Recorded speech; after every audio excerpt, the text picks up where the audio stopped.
Assalamualaikum warahmatullahi wabarakatuh. Selamat pagi pemirsa Trans 7. Khazanah Ensiklopedia Islam Dunia pagi ini kembali hadir ke hadapan Anda untuk berbagi pengetahuan dan saling menasehati dalam kebajikan.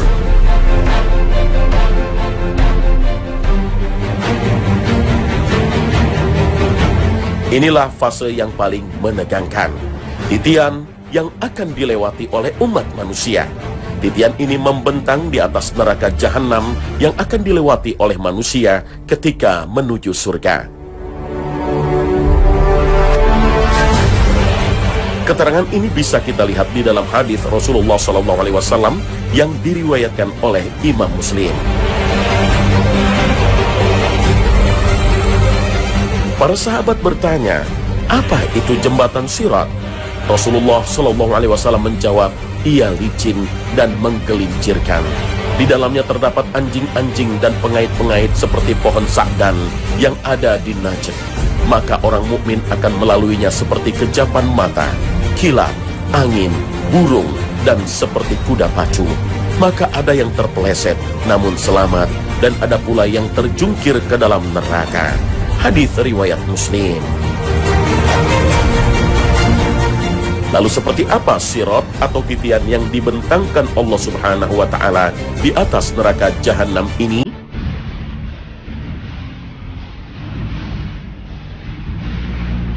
Para ulama menyebutkan bahwa sirat ini lebih halus daripada rambut, lebih tajam daripada pedang, dan lebih panas daripada bara api, licin dan menggelincirkan. Para ulama menjelaskan sirat atau titian bergerak ke kanan dan ke kiri, sehingga membuat orang yang melewatinya takut akan tergelincir dan tersungkur jatuh. Sirat atau titian ini juga memiliki besi pengait yang besar, penuh dengan duri, ujungnya bengkok. Ini menunjukkan siapa yang terkena besi pengait ini tidak akan lepas dari cengkramannya.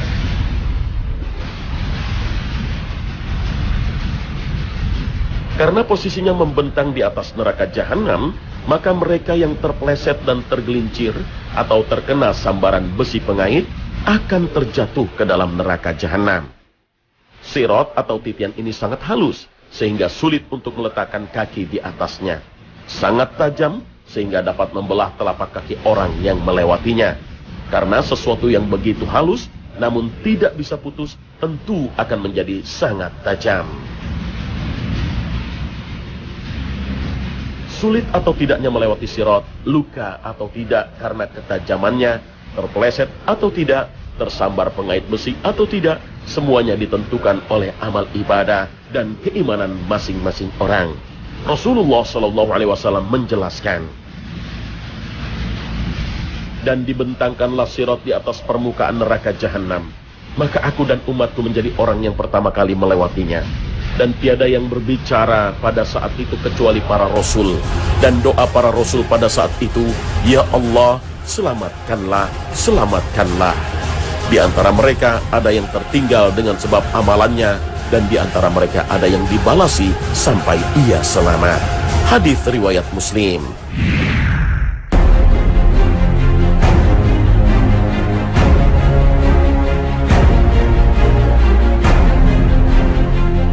Pemirsa Khazanah, berdasarkan hadis-hadis Nabi SAW, manusia dalam kondisi yang berbeda-beda saat melewati sirat atau titian ini.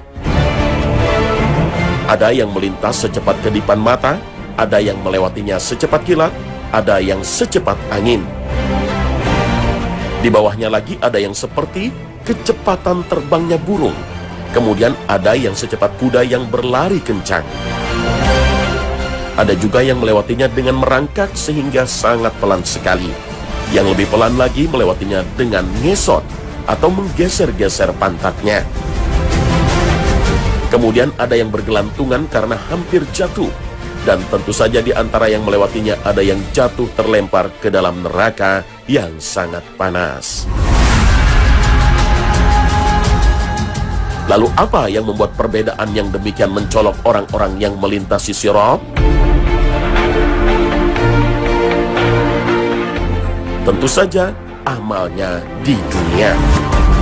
Salah satu amalan yang bisa menjadi penyelamat dan syafaat di titian yang mengerikan ini bisa kita lihat pada sabda Nabi SAW. Lalu diutuslah Amanah dan Rahim, tali persaudaraan. Keduanya berdiri di samping kiri kanan sirat tersebut. Orang yang pertama lewat seperti kilat. Aku bertanya, dengan bapak dan ibuku aku korbankan demi engkau. Adakah sesuatu seperti kilat? Rasulullah SAW menjawab, tidakkah kalian pernah melihat kilat bagaimana ia lewat dalam sekejap mata? Kemudian ada yang melewatinya seperti angin, kemudian seperti burung, dan seperti kuda yang berlari kencang. Mereka berjalan sesuai dengan amalan mereka. Nabi kalian waktu itu berdiri di atas sirat sambil berkata, Ya Allah, selamatkanlah, selamatkanlah. Sampai para hamba yang lemah amalannya sehingga datang seseorang, lalu ia tidak bisa melewati kecuali dengan merangkak. Beliau menuturkan lagi, di kedua belah pinggir sirat terdapat besi pengait yang bergantungan untuk menyambar siapa saja yang diperintahkan untuk disambar. Maka ada yang terpeleset namun selamat, dan ada pula yang terjungkir ke dalam neraka. Hadis riwayat Muslim.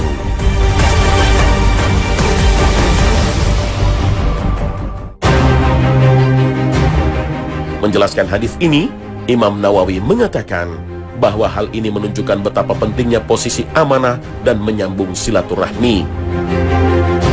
Bagi mereka yang menunaikan amanah yang diberikan kepadanya dengan baik, serta menjalin tali silaturahmi dengan baik, maka keberadaan keduanya justru akan menjadi penolong dan pemberi syafaat baginya.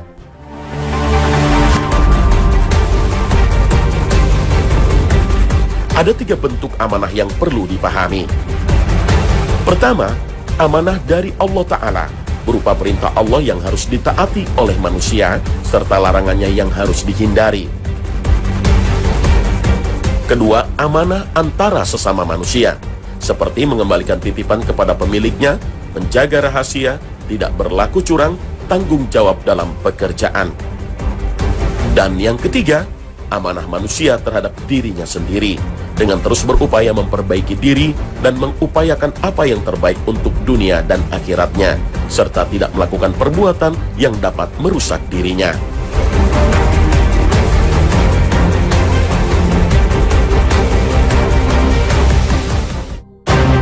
Dalam kondisi yang sangat menegangkan ini, setiap Rasul akan menyaksikan umatnya ketika melewati sirat dan mendoakan umat mereka masing-masing agar selamat dari api neraka. Manusia pertama yang melewati sirat adalah Nabi Muhammad SAW dan umatnya. Pada fase ini, situasi sangat menegangkan. Masing-masing orang menimbang nasib dirinya sendiri. Hanya para Nabi dan Rasul yang masih bisa berbicara. Mereka berdoa untuk umatnya dengan mengatakan, Ya Allah, selamatkanlah, selamatkanlah.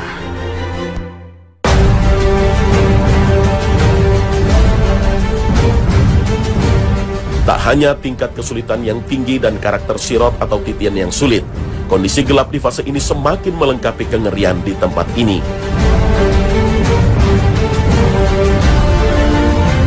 Kondisinya sangat gelap, tak ada cahaya.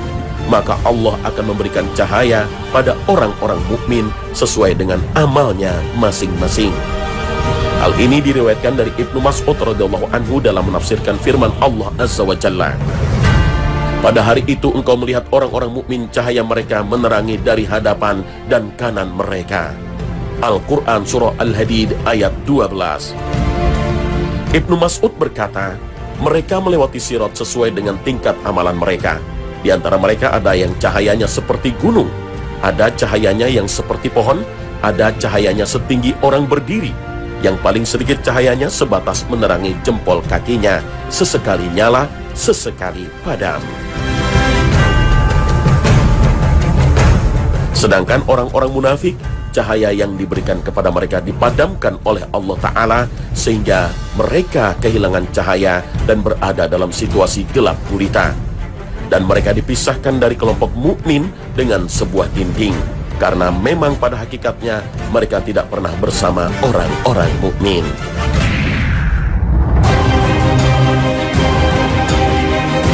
Pemirsa Khazanah, selain amanah dan silaturahim, amal soleh lainnya juga dapat menjadi syafaat bagi seseorang ketika melewati sirat. Akan tetapi tentu saja semua syafaat itu berlaku setelah melalui izin dari Allah Azza wa Jalla. Allah Ta'ala berfirman, قل لله الشفاعة جميعا له ملك السماوات والأرض ثم إليه ترجعون.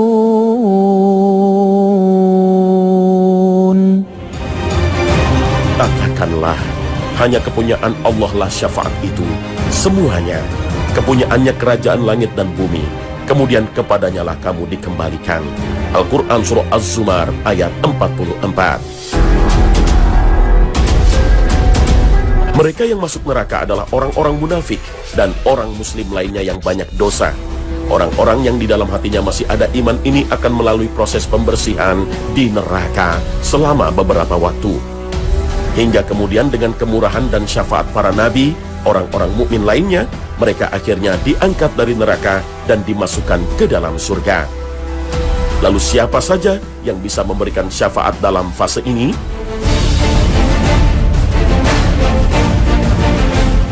Di antara pemberi syafaat pada fase ini adalah Rasulullah SAW. Syafaat Rasul pada fase ini berbeda dengan syafaat kubra untuk memulai pengadilan di padang mahsyar. Saat itu bentuk syafaat yang diberikan Nabi SAW adalah meninggikan derajat orang yang sudah masuk surga, memberikan syafaat bagi yang akan masuk surga agar segera masuk surga, syafaat bagi yang divonis masuk neraka agar tidak masuk neraka, dan syafaat bagi yang masuk neraka agar segera diangkat ke surga. Selain beliau SAW, nabi-nabi yang lain, para malaikat, para syuhada, dan orang-orang beriman lainnya juga bisa memberi syafaat. Sebagaimana yang diceritakan dalam hadis sahih yang diriwayatkan oleh Imam Bukhari, bahwa kelak orang-orang mukmin akan memohon kepada Allah Azza wa Jalla agar mengeluarkan saudara-saudara mereka yang dulu sholat, berpuasa, dan berbuat kebaikan bersama mereka.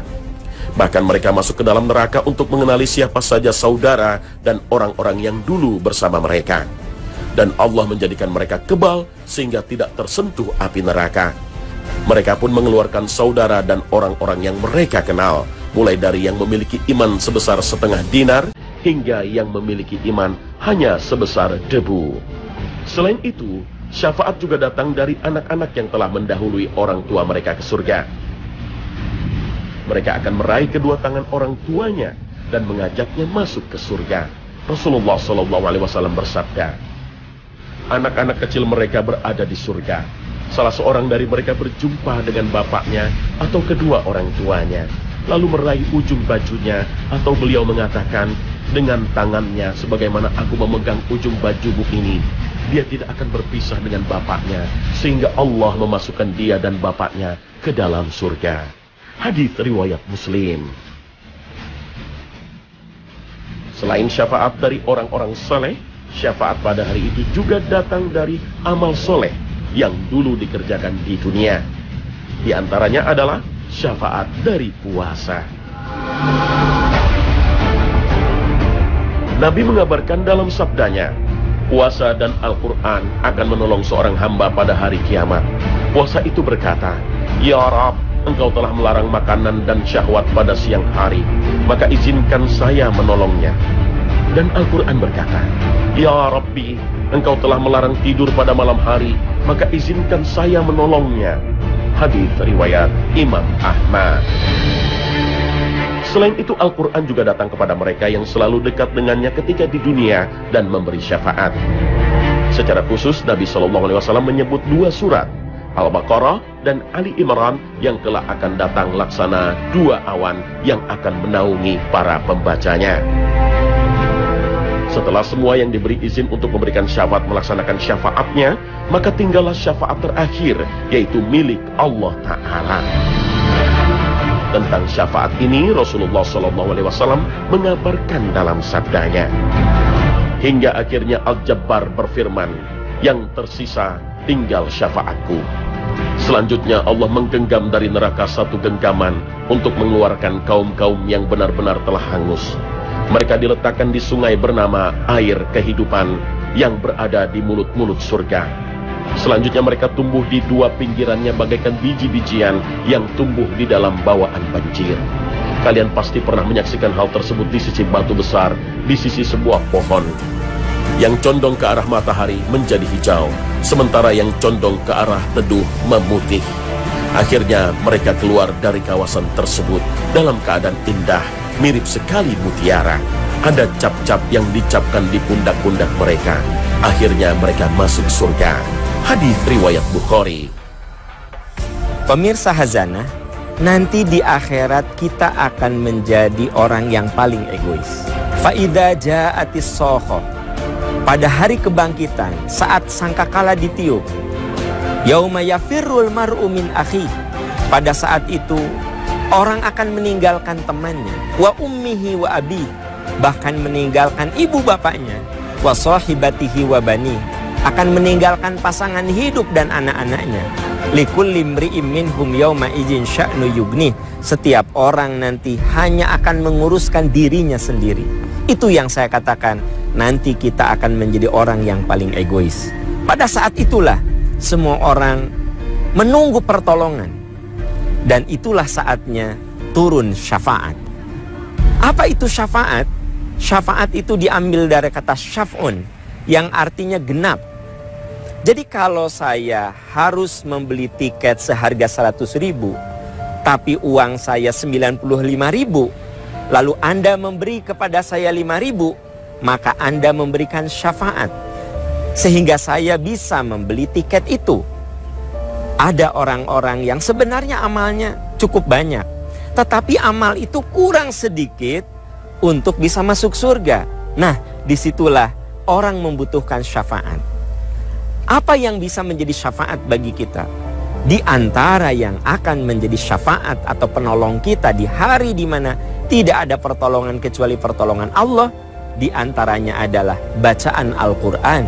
Rasulullah bersabda, Iqra'ul Quran, baca oleh kamu Al-Quran, renungi oleh kamu isi Al-Quran, amalkan oleh kamu Al-Quran, fa innahu ya'ti yaumal qiyamati syafi'an li ashabihi. Karena bacaan Al-Quran, pengamalan Al-Quran itu akan datang kepada pembacanya sebagai penolong. Ini adalah bulan Ramadan, Syahrul Quran. Bulan Ramadan itu disebut dengan bulan Al-Quran. Kenapa? Karena di bulan Ramadan lah diturunkan Al-Quran. Syahrul Ramadan alladzi unzila fihil Quran hudal linnas wa bayyinatin minal huda. Di bulan Ramadan lah Al-Quran diturunkan. Rasulullah selama bulan Ramadan, beliau seringkali mendapatkan bimbingan dari malaikat Jibril. Malaikat Jibril datang membacakan Al-Quran, Rasul mendengar dan Rasul mengulanginya. Itu yang kemudian disebut dengan tadarus. Semoga di bulan yang penuh keberkahan ini kita bisa mengisi dengan amalan-amalan soleh, di antaranya lebih menggiatkan bacaan Al-Quran untuk mendapatkan syafaat dari Allah Subhanahu wa Ta'ala. Pemirsa Khazanah, setelah umat manusia melewati Sirat, mereka ditunggu oleh Nabi SAW di sebuah telaga. Siapa saja yang diberikan kesempatan minum dari telaga ini, maka ia tidak akan pernah haus lagi selamanya. Hal ini sebagaimana diutarakan oleh Nabi SAW dalam hadisnya. Sesungguhnya aku akan mendahului kalian di telaga itu. Barang siapa yang melewatiku, dia akan minum di telaga itu. Dan barang siapa yang berhasil minum darinya, niscaya dia tidak akan merasa haus selamanya. Sungguh, beberapa kaum akan berusaha melewatiku.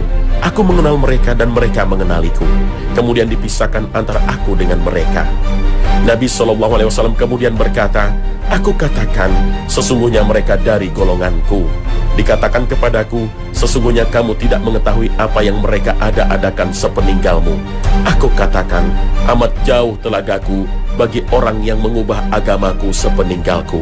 Hadis riwayat Bukhari dan Muslim. Dari informasi yang disampaikan Nabi SAW, ternyata tidak semua yang datang ke telaga akan mendapatkan kesempatan untuk meminumnya. Mengapa demikian? Jangan kemana-mana. Khazanah Perjalanan Abadi menyingkap tabir gaib akan kembali sesaat lagi.